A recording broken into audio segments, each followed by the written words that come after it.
Today I'm going to show you how to test for a fracture. There's three kind of tests that I like to use. One is called a bump test, the other one's called a squeeze test, and the third one is actually a tool called a tuning fork. So the bump test is kind of what it sounds. We're bumping somebody's bone to send vibrations through it, and if there is a fracture in that bone, the vibrations are going to be painful to that individual. So let's say, for example, I suspect a fracture of his index finger.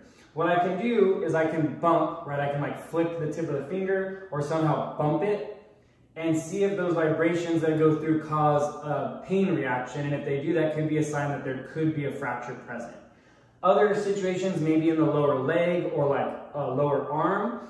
Let's say we suspect an arm fracture of the radius or ulna. I can do a squeeze test where I'm taking my hands on both sides and I'm squeezing those two bones together. And I'm seeing if that, again, creates a pain response because of the fracture in those bones. So a positive sign would be that this person had pain, and that would indicate that there's a possibility of a fracture. We would want to send them to the hospital. The third one is I kind of mentioned, it's called a tuning fork. This is a tool that we can use. We hit this part onto something, so I can hit it on a table or a bench or the ground or something, and it creates a vibration in this tool. And then this bottom part, I want to hold down here at the bottom, because if I hold up here, it's going to stop the vibration.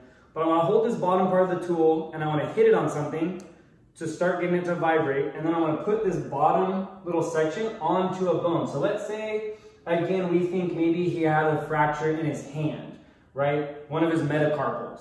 I can get this vibrating, and I can put this on the spot that I think has a fracture. And again, it's going to send the vibration through, very similar to the bump test, which again, if it elicits a pain response, that could be possible fracture. We want to send them to get an x-ray or looked at further by a doctor.